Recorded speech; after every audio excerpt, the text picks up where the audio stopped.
প্রতিদিন নতুন নতুন ভালোবাসার গল্প পেতে আমাদের চ্যানেলটি সাবস্ক্রাইব করে বেল বাটনে ক্লিক করুন। বাবার বন্ধুর ছেলের বিয়েতে গিয়ে ঘটনাক্রমে আমার সাথে নীলার বিয়েটা হয়ে যায়। আমি কেবল মদনের মতো নির্বাক, বিমর্ষ, নিলিপ্ত ছিলাম। সব যেন নাটক, থুরি সিনেমা। আর সিনেমার ঘটনাচক্র হচ্ছে সব আমার সাথেই। বিয়ে খেতে এসেছি, এখন নিজেরই বিয়ে হয়ে যাচ্ছে। যদিও আমি কিছুটা মদ ছিলাম। যাকে নিজের চেয়েও বেশি ভালোবেসেছিলাম সে কিনা আমাকে ছেড়ে অন্য কারো নিরে পাড়ি জমায়। তানহা নামক কোনো এক ঝড় আমার মনে গেড়ে বসেছে। এমন কোনো দিন নেই, এমন কোনো রাত্রি নেই যার বিরহের তাপে নিজেকে পোড়ায়নি। কিন্তু আর কতদিন? কার জন্য নিজেকে শেষ করছি? দুধকলা দিয়ে পোষা কোনো এক বিষধর সাপের জন্য? না, তার হতে দেওয়া যাবে না। তাই এমন হুটহাট বিয়েতে রাজি হয়েছিলাম। বাবাকে মনে মনে ধন্যবাদ দিলাম। পাপ্পা, ইউ আর গ্রেট পাপ্পা। বিয়েটা নাটকীয়ভাবে সম্পূর্ণ হলো। বাসরাতে নীলা বিশাল ঘোমটা দিয়ে বসে আছে, কিন্তু আমার সেদিকে কোনো ভ্রুক্ষেপ নেই। মাথায় তখন তানহা নামক কোনো এক সাইক্লোন এপার ওপার চক্কর দিচ্ছে। নিজেকে নিজে প্রশ্ন করছি, আমার সাথে কেন এমনটা হলো? আমি নববধূর দিকে এখনও তাকাইনি। চুপচাপ বিছানায় এসে শুয়ে পড়লাম। এভাবে দিন যায়, মাস আসে। বিয়ের এই কয়েক মাসে অনেক কিছু হয়েছে। যেমন ধরুন, আমার বউটা মানুষ নয়, যেন একটা তোতা পাখি। বাসর রাতের ঘটনা বলি। আমি তো চুপচাপ শুয়েছি, তো পরের দিন কাঁচের গ্লাস ভেদ করা সূর্যের আলোয় 6টায় ঘুম ভাঙল। আমি চোখ কসলাতে কসলাতে ওপাশ ফিরে যা দেখলাম, চোখ আমার হাঁসের ডিম হয়ে গেল। নীলা বাথরুম থেকে এসে আমার চুলে স্পাইক নিয়ে স্পিকারের মতো করে ধেই ধেই করে গান গাইছে। আবার তালে তালে কোমর দুলিয়ে নাচছে। আবার মাঝে মাঝে আমার দিকে তাকাচ্ছে। আমি মরার মতো ঘুমের ভাঙ করে শুয়ে আছি। কিন্তু এরপর যা দেখলাম তা দেখার জন্য নিজেই নিজের গায়ে চিমটি কাটলাম। নীলা আমার টি শার্ট আর জিন্স পরেছে। মনে মনে বলছি, এরকমও কি হয়?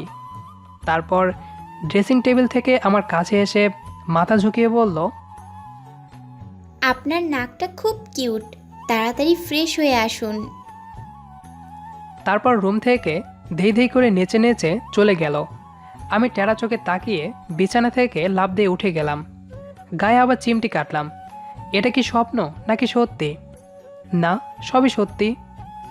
এভাবেই দিন হয়ে কখন যে বিয়ের 3 মাস পার হলো বুঝতেই পারিনি। আমাদের মাঝে কোনো দাম্পত্য জীবন নেই, ফিজিক্যালি কিছু নেই। সে থাকে নিজের মতো, আমি থাকি আমার মতো। কোনো এক সকালবেলায় কাঁথার নিচে গুটিসুটি হয়ে ফেসবুকিং করছিলাম। সে কাঁথা সরিয়ে ভেউ, আমি ভয় পেয়ে গেলাম। পরে বিরক্তির ছাপ নিয়ে, কি হয়েছেটা কি?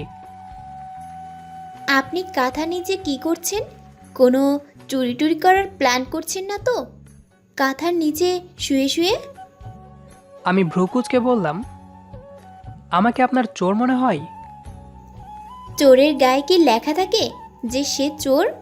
এমন হলে তো চোরকে ধরার জন্য পুলিশের দরকার পড়তো না। গায়ে লেখা দেখে চোর শনাক্ত করে পিটানি দিত। তাই কিভাবে বলবো আপনি চোর নাকি ভালো মানুষ? আই মিন, আপনি কাঁথার নিচে শুয়ে শুয়ে হয়তো আমার গহনা চুরি করার ফন্দি আঁটতে পারেন। দাদি বলতো চোরেরা এভাবে কাঁথার নিচে প্ল্যান করে। তাই দাদির থিওরি অনুযায়ী আপনি প্ল্যান করছেন হয়তো চুরি করার। এমন তো হতেও পারে, এটা তো অবান্তর নয়। প্লিজ থামবেন আপনি? কেন থামবো? অবশ্য আপনার ফিগার দেখে মনে হয় না তো আপনি চোর। তাইলে কিসের মতো মনে হয়? ঋত্বিক রোশন দা বলিউড হিরোর মতো। উফ, hot dancing look, my favourite actor. ওনার মতো মনে হয়। নীলার কথা শুনে আমার মুখ হা হয়ে গেল। জানেন, নীল পাঞ্জাবি পরলে আপনাকে খুব হট লাগে। যেদিন বিয়েতে নীল পাঞ্জাবি পরে এসেছিলেন সেদিন আপনাকে কি জোশটাই না লেগেছিল। আমি আপনাকে আর চোখে সেদিন দেখেছিলাম আর দেখেছিলাম। জানেন, ঋত্বিক রোশনকে বিয়ে করব বলে ছোট থেকেই স্বপ্ন দেখতাম। স্বপ্ন সত্যি হলো আপনাকে দেখে। কখনো ভাবিনি আপনার মতো বাংলাদেশি ঋত্বিক রোশন পেয়ে যাব, কিন্তু আমার খুব রাগ হয়। কেন কেন? ওই যে বৌভাতের দিন কচি কচি মেয়েরা আপনার পাশে ঘেঁষার চেষ্টা করছে, চান্স নেওয়ার চেষ্টা করছে, আর আপনিও হেসে হেসে ফিল্মি স্টাইলে কথা বলছেন। ওই সিনটা দেখে ইচ্ছে করছিল মেয়েগুলোর চুলের মুঠি ধরে বলি, বেয়াদব মেয়ে, বেহায়া মেয়ে। ছেলের বাজারে কোনো ছেলেকে কথা বলার জন্য খুঁজে পাসনি, আমার ঋত্বিক রোশনকেই খুঁজে পেতে হলো। তারপর দিতাম এক ঘা। আস্তে আস্তে। তারপর কি করতে? তারপর মেয়েগুলোকে তাড়িয়ে আমি আপনার সাথে রোম্যান্স করতাম। থাক থাক, আর বলতে হবে না। বুঝেছি আমি, তোতা পাখি একটা। কথার গাড়ি স্টার্ট হলে সেটা চলতেই থাকে। ফাজিল মেয়ে একটা। সেদিন বাইরে থেকে এসে রুমে ঢুকতেই এক পা পিছলে গেলাম। তারপর খানিকটা আড়াল হলাম। নীলা একটা হলুদ শার্ট পরেছে, চোখে সানগ্লাস আর স্টিচ প্যান্ট পরেছে। আমি নীলার বডি ল্যাঙ্গুয়েজের দিকে হা করে তাকিয়ে আছি। আমি তানভীরকে খুব ভালোবাসি। এই আকাশ, তবে শোনো, আমার বুক চিরে ওই 4 অক্ষরের নাম থাকবে, সেটা হলো তানভীর।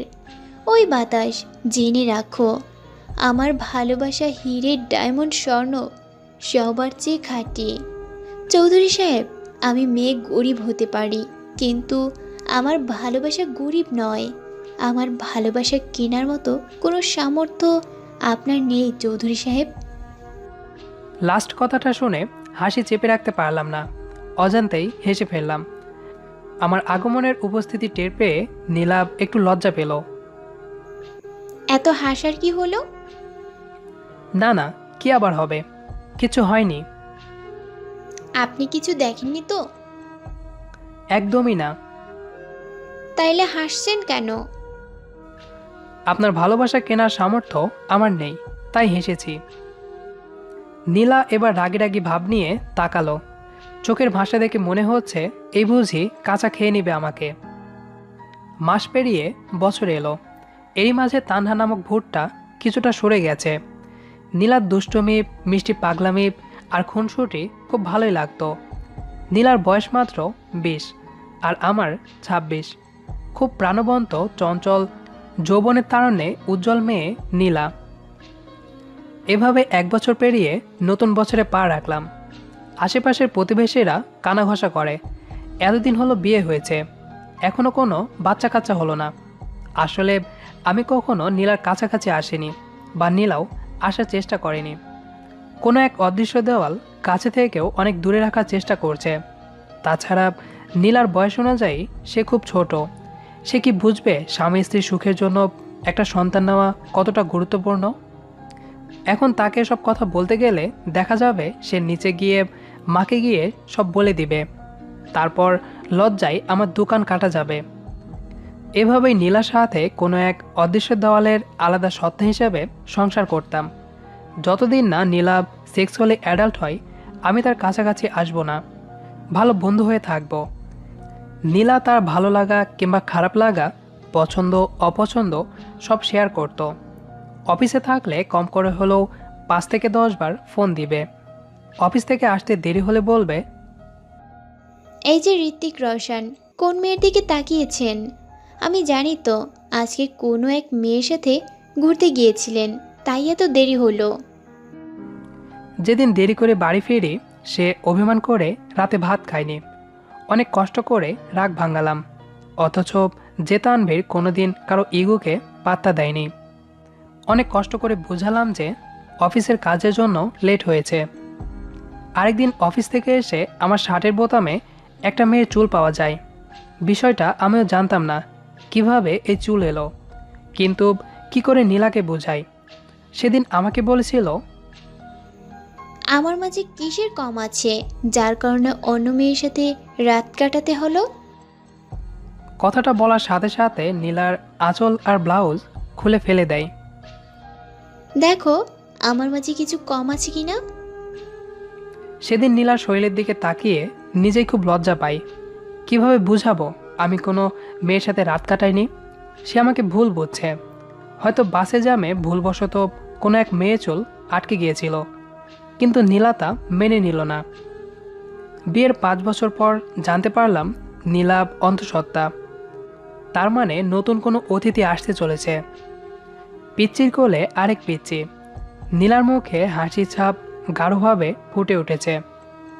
নীলাকে দেখে বুঝলাম মেয়েরা সবচেয়ে বেশি খুশি হয় তখন যখন সে মা হয়। সন্ধ্যায় অফিস থেকে এসে ড্রয়িং রুমে পা দিতেই মায়ের ডাক। এই তানভীর, শুনছিস? বলো মা। শোন, আজ থেকে নীলার ভালো করে খেয়াল রাখতে হবে, শারীরিক যত্ন নিতে হবে। এই সময় ভারী কাজ করা মা এবং বাচ্চার জন্য ভালো নয়। বাচ্চার কথা শুনে আমি গলায় একটু ঢোক গিলে মায়ের দিকে ট্যাপ ট্যাপ করে তাকিয়ে বললাম, কার বাচ্চা? নীলা তোকে কিচ্ছু বলেনি? আমাকে কি বলতে যাবে?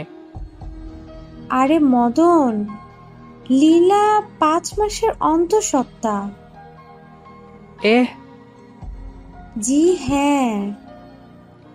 আমি রুমের কাছাকাছি গিয়ে দেখি সে গুনগুন করে গান গাইছে। আপনি কখন এসেছেন? এই যে ঋত্বিক রোশন, আপনাকে বলছি।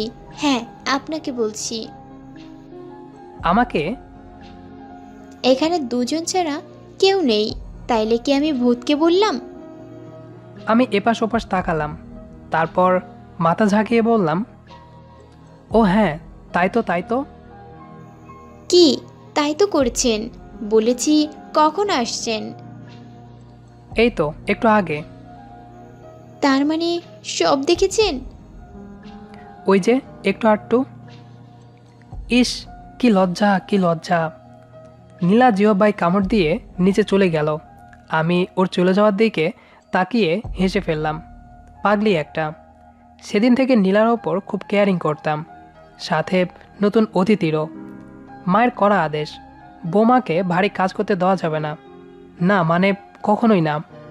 নীলাকে রান্নাঘরে আসতে দেওয়া যাবে না। যদি আসে তাহলে সব দোষ আমার। সেদিন আমার ভাত বন্ধ। আমার মা এখন বিরোধী দলীয় জোট।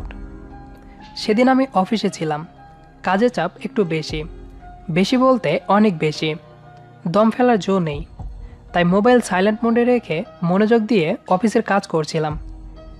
বেসরকারি সেক্টরে কাজের ধরনটাই এমনিতেই কাজের চাপ কম থাকে, কিন্তু চাপ শুরু হলে বাপ ডাকারও সময় থাকে না। কাজ শেষ করলাম দুপুর 2টোয়। বসকে কাজ বুঝিয়ে দিয়ে ছুটি নিলাম। মোবাইল সাইলেন্ট মোডে ছিল, তাই আর নিলাম না। বাসায় তো যাচ্ছি। বাসায় এসে কলিং বেল চাপবো, অমন সময় হাত আবার পেছনে নিলাম। ভেতর থেকে কারো কান্নার আওয়াজ শোনা যাচ্ছে। ওয়ালেটে দেখলাম শুধু 2 জোড়া স্যান্ডেল। মেহমানও আসেনি। তাহলে এবার চোখ মুখ খুশিতে ভরে উঠছে। নীলার কিছু একটা হয়েছে। ও মাই গড। তাড়াতাড়ি কলিং বেল চাপলাম। অনেকবার চাপানোর পর মা এসে দরজা খুলে দিল। মায়ের দিকে তাকালাম। মা গোমরা মুখ করে দাঁড়িয়ে আছে। মায়েরা কেন এমন জানি না। আমি দৌড়ে গিয়ে নিজের রুমে গেলাম। ওখানে কয়েকজন গাইনি বসে আছে, পাশে একটা বাচ্চা। আমি আনন্দে আত্মহারা হয়ে মাথা নামিয়ে ফেললাম। চোখে মুখে হাসির রেখা টেনে আবার মাথা ওপরে তুলে বললাম, ও মা, মা, এটা কি আমার? তোর মেয়ে হয়েছে। আমার মেয়ে হয়েছে? তাইলে আমি এখন কারো বাবা? কিন্তু নীলা?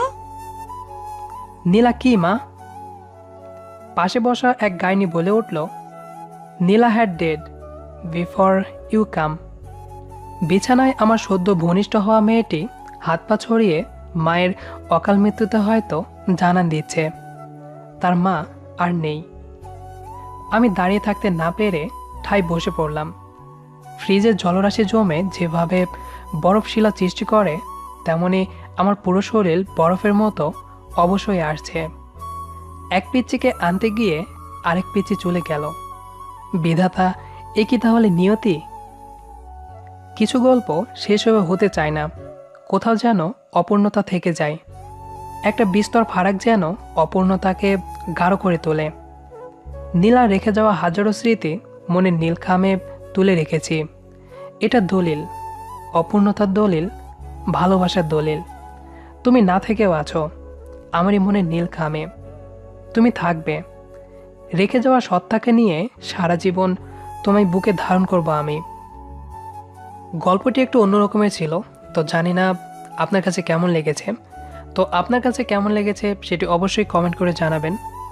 আর নিয়মিত এরকম ভালোবাসার গল্প পেতে আমাদের চ্যানেলটি সাবস্ক্রাইব করে আমাদের সাথেই থাকবেন। ধন্যবাদ সবাইকে।